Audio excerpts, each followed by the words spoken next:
Recently, it feels like the AAA games industry has been serving up fewer prime cuts of fresh new IP. In their place, scraps of the old hits are being reheated, remade, remastered, resold, and rebranded as the something new. Campbell's Chicken Deja Vu. You've definitely had this soup before. Meanwhile, bigger live service games are also trying to relive their high school glory days, back when they could still fit in their middle school Incubus t-shirt. Some are sucking in their gut and going, "See, still fits," for the third or fourth time. It wasn't too long ago, gamers were yelling at each other about buying into hype and pre-ordering video games. And now CEOs are doom-posting about a lack of pre-orders and how people aren't playing newer games as much anymore. We did it? To be honest, I don't think we did that. My working theory, at least, is too many games grew too big for their own britches and the quality dropped. They burned away their future to fuel the hype train, ran out of steam, and started burning their past. It's a trend that was more common in the live service circles, but it seeped into the mainstream. And lucky for me, that's what I'm about. For about a decade or now, I've played and studied many and even had the pleasure of consulting on a few live service games. I don't know why I'm so into them. It's like watching monkeys create religion and kill God over and over again. And when I wasn't busy chimp-flinging stones, I was taking notes and interviewing developers about their time in the industry to learn how games are made, how games rise, and how games fall. There's no singular path to success, and the road to failure forks incessantly without guardrails. But a factor I do want to single out for today is a little principle called presence in the present. When a game has a bad relationship with the future, it can lead to a bad relationship with the past, which can lead to a bad relationship with the present.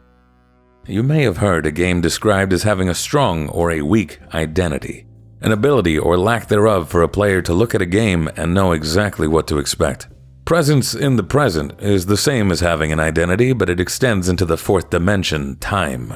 What is your game today? What will it be tomorrow? What was it yesterday? To this day, you can still find mines in Minecraft and verbal abuse in Call of Duty 22.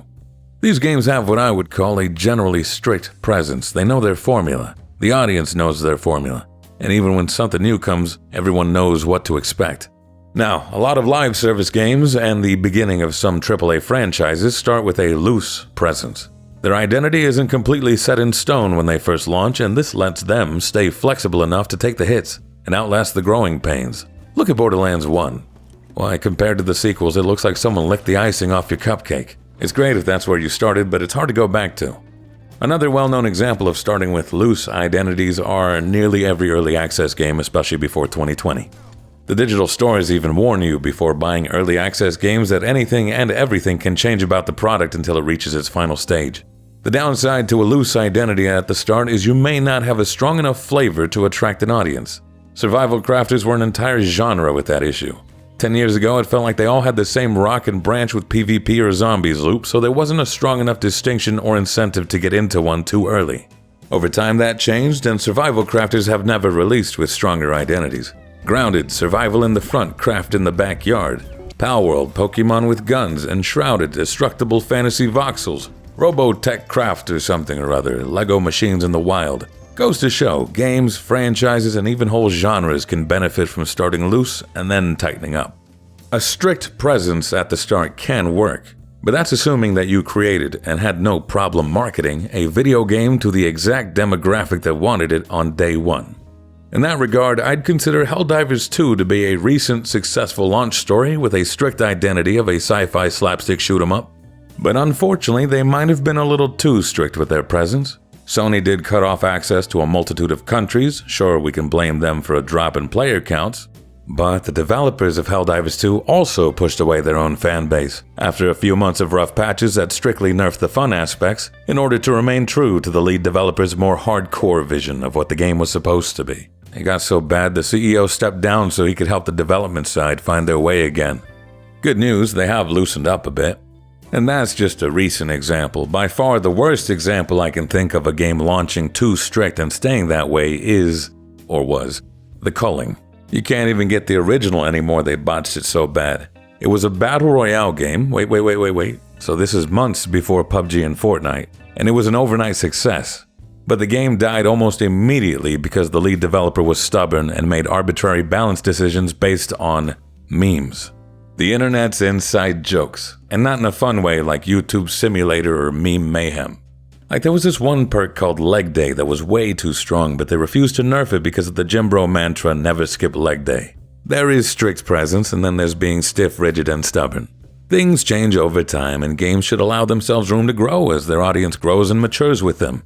Well-defined and structured room to grow, though, because the anything-goes mentality gets out of hand really quickly when appealing to a fan base that just wants more. That is almost the natural consumer desire.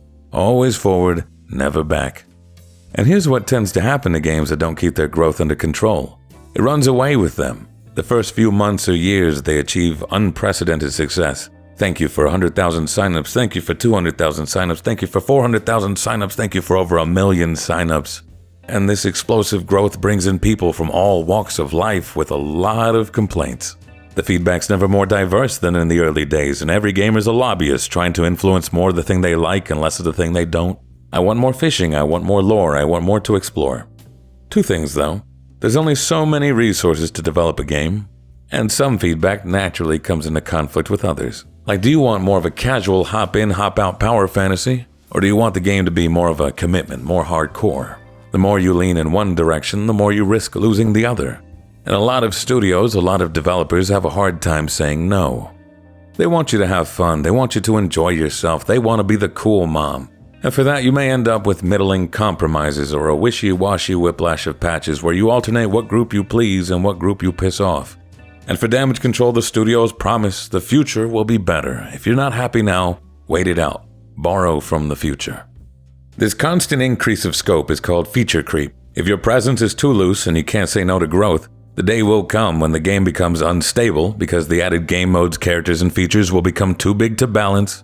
The costs will become too big to outrun. And in the case of the bugs, too big and or too numerous to ignore. A noteworthy mention here is Rainbow Six Siege. Back in 2017, Ubisoft announced that we're going to stop adding content to the game for a few months so they could focus on fixing the back end. It was called Operation Health, but at the time it felt like Operation Self-Immolation because the general wisdom back then was that if you stop introducing content, then you lose momentum. And when you lose momentum, your game dies. Rainbow Six Siege didn't die. Well, this raises the question then, do people like the game? Do they like you for you? Or are they just there because the game is the hot new thing and it keeps changing? It's a scary thing to find out, but I think the part that peeves me the most is when marketing beats the hype horse until it keels over dead, and later they try to act like it was the consumers that got carried away. You made your hype addict bed, now lie in it, needles and all.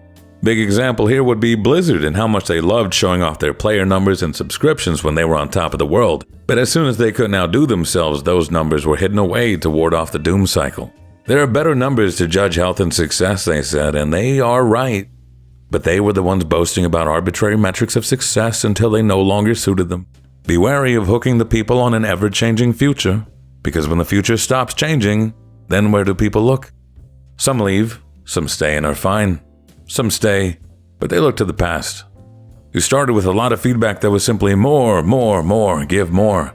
And when you can't keep up the pace anymore, you'll be inundated with feedback saying, go back. In a way, I feel nostalgia is a byproduct of a dissatisfied present and an uncertain future. The past provided comfort once. We're certain of it. Maybe it can provide it again. We have the technology, we can have the past in the future. It's the digital age, after all. Publishers can revive older content. So many AAA franchises are walking their remake or remaster down memory lane. Metroid Prime, Resident Evil 4, Silent Hill 2. And this mirrors the live service side of the industry as well. Overwatch and Apex Legends are both implementing limited time modes that let you experience what the game was like when it first came out. Fortnite and World of Warcraft are doing that as well, but it's their third, fourth, or fifth time around the block. Honestly, I've lost track at this point. And while I'd love to think these games are simply bringing down the dusty old war chest full of memories from the attic, there's a lot of buried drama that makes it feel more like they're shamelessly digging up an old grave. There comes a time when a big new feature polarizes a player base. In Overwatch's case, it could be back when there were no character limits. Roadhog could hook you through space and time, there were fewer shields, and animation canceling was considered a skill, not an exploit. Those days were traded out, supposedly for the health of the game. It's not just that something new came in. It's that the old stuff was retroactively labeled as wrong. The way people like to play certain characters was wrong. Furthermore, dissatisfaction or criticism of the changes were brushed aside as skill issues and turned into an EP measuring contest. Here's an example of the old head dev Jeff Kaplan telling a player he has more wins than them. Here he is saying the community's disdain of a certain playstyle mostly stemmed from there being a lower rank. The game's not bad. You're bad. That's not a shot at Jeff Kaplan. In fact, I actually agree with him to an extent, but that's another discussion for another time. What I'm trying to illustrate is how it's hard to feel warm and fuzzy about the family reunion when they were the ones that threw you out to begin with. Are you only running back to me because what you miss are the old profit margins? When the player count was high and the cost to maintain the game weren't taking massive bites from the revenue stream. Blood feuds and money mismanagement aside, let's also state the obvious. Nostalgia's never the same the second time around. We know this for sure now as we currently have the technology to give you a game exactly as it was when you first found it, and yet it won't be the same because while time is made of wibbly-wobbly timey-wimey stuff, we humans are meatbags on a quantum rail experiencing time in one direction. Culture always continues to evolve or devolve forward. You cannot experience, say, Fortnite for the first time again without rewinding time to when Fortnite and all the butterfly effect runoff that followed didn't exist. If anything, corporate nostalgia feels more like creating an alternate timeline that's 5 years behind and printed with less toner each time. I think my favorite example there is Saints Row. The first 4 games outdid each other exponentially, pushed the franchise forward, and ended with what seemed to be a logical conclusion before the 5th came along to reboot the series back to square one. Saints Row 5 was okay in a vacuum, but comparing it to the 4 that came before and the other games that continued to push the genre was like going from caffeine to speed to meth, back to caffeine.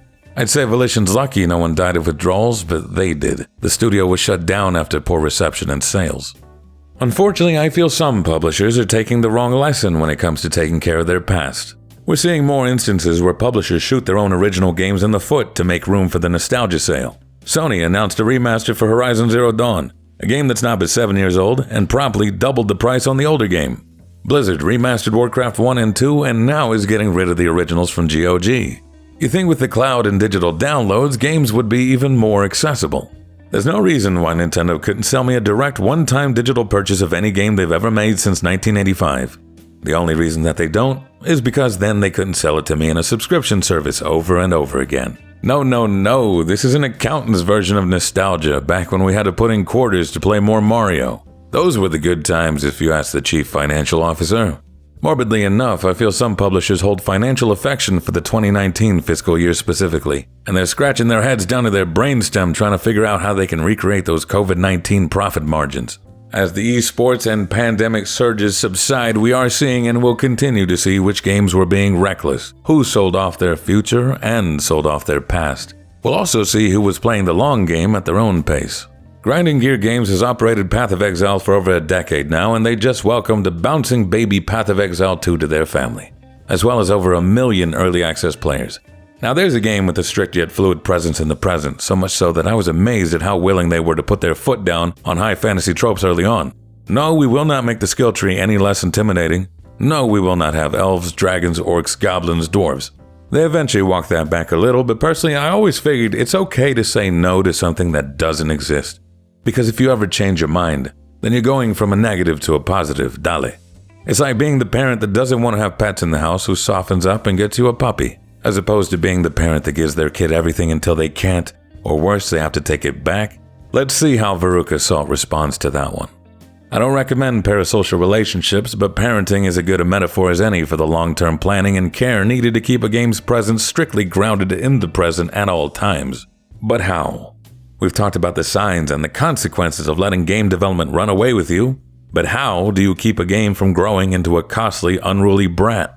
I'm glad you asked, because recently I had the pleasure of having a chat with one of Warframe's directors and asked how Digital Extremes has not only managed to keep a game running for 10 years, but now they're also adding another game to their roster, Soulframe. Most of my questions were about the audit I'm currently conducting, which yes, I'm still working on. There's a whole free-ish market economy within this game, complete with Riven mafias. There's a lot to take in. I was set up. But I am enjoying myself. Anyways, I did get to bounce ideas back and forth about game longevity and presence. Firstly, the team that stays together makes great games together. It's not a given that tenured teams make better games than the average, but it's easier for a game like Warframe to stay true to its core when its core creators worked together for years before Warframe and over a decade after. And this does translate to the business side. When people work together for a long enough time, they gain better cohesion and understand each other's strengths and weaknesses while minimizing brain drain. This translates to better, more direct decision-making and saves you untold amounts on costs. Compare that to the current slew of games as a service projects that spend years in development and millions of dollars, and the turnover rates are also extraordinarily high, or the development teams were fractured.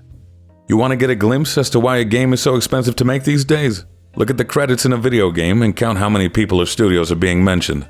In a similar vein, the second benefit of maintaining a strong presence in the present is it attracts like-minded developers. Usually fans who know and love your vision, thus making it easier to preserve the identity through time. This is a little different compared to the big AAA publishers where devs may not necessarily care about, say, Fortnite, but they more so want to work at a big-name studio like Epic. Another sample, Redfall had problems with hiring and retention because most of the people that signed on to the project assumed they were going to work on something like Deathloop, Prey, or Dishonored, the single-player immersive sims that Arcane was better known for. Likewise, imagine working at Rocksteady and thinking you get to help make the next Batman game, before realizing you're working on Suicide Squad, Kill the Justice League, and myself while we're at it. Developers are going to start seeing those studios as stepping stones to land on more solid ground, and Johnny AAA will have no one to blame but themselves because a volatile identity can lead to erratic development. Third point I picked up from my chat with DE is knowing when to say enough is enough. Learning to be satisfied. Far too often I see features being implemented that I can only assume came from an accountant saying, do you want to make some money or more money? Why make everything a direct one-to-one purchase and make some money when we could instead obfuscate our costs and make more money? Or the new thing these days with all the FOMO battle passes, do we want people to play our games a couple of hours or all the hours today? It goes back to that question I raised earlier. Do the players like you for you or do they just like you while you're changing? Are you confident in your base game? Well, Warframe, like Path of Exile, was created with a predictable schedule and content flow and a slower release cadence, so that players can feel comfortable leaving and returning whenever they like instead of trying to lock in their players until they burn out and never come back. And why? Because these games make enough money to comfortably grow and sustain themselves, and that's all they could ever ask for. Of course, they take great pride in their work and want to outdo themselves, and they have ambitions, but their emphasis is on a consistent quality experience in the here and now instead of constantly hyping up the future. Now, the last point I'm about to mention wasn't something that was really stated so much as something I noticed, something I can only describe as the intangibles, the human element. Digital Extremes is upfront about their past mistakes with monetization and grind walls. One time they accidentally created a cat skin gacha machine and immediately shut down the operation when their data revealed a player was spending too much money just on pulls. They originally made Warframe with a freemium model where you could pay to lessen the grind. But when it became evident that cosmetics were enough to sustain the game, they systematically took a lot of the grind away and implemented deep discounts. And whenever I asked if they had any formal methods or procedures that guided their decision-making, I was given one answer repeatedly. It felt icky. Not to read too much into that response, but I do theorize that when you make a video game with specific core design principles, it makes it easier to sense when a feature feels out of character, so to speak, because the internal tachometer goes off. As far as I'm concerned, humanity is the ultimate tool to help maintain a strict presence, a consistent quality you can rely on yesterday, today, tomorrow. And truth be told, that worries the hell out of me. We're basically waiting for the right humans to show up and crossing our fingers until they snap, hoping that the wrong ones stay away. This isn't to disparage any veterans in the industry, but one thing I did notice from candid chats and interviews is that some long-standing developers sixth-sensed or intuited their way to long-running success. It's difficult to recreate because it's harder to teach intangibles, it's hard to pass on synergy, it's hard to measure cohesion and show how that leads to lower costs. How do you quantify the cause and effect of a better work environment on the quarterlies? And when something goes wrong, how do you convince your boss to hold out for the long term on what is essentially experience and a hunch? Maybe you get lucky and your boss really likes pie charts. The reason so many games are run like factories is because factory instructions are easy to write down, easy to follow, and easy to support with numbers taken out of context. They're also harder to get rid of. I can name many IPs that went from beloved to hated, but I can't think of one currently that started off great, lost its way, and then found itself again after a new team took over. It seems that once the humanity and sensibility is gone, it's gone for good. And if that's true, then it's best to support and promote those practices from the start. No, I'm not here to convert you to different games. If you're happy with your insurance, that's fine. But I have noticed there are many a gamer that are fed up with the way they're treated by the well-known IPs, or they feel like gaming has lost its spark and they don't know why.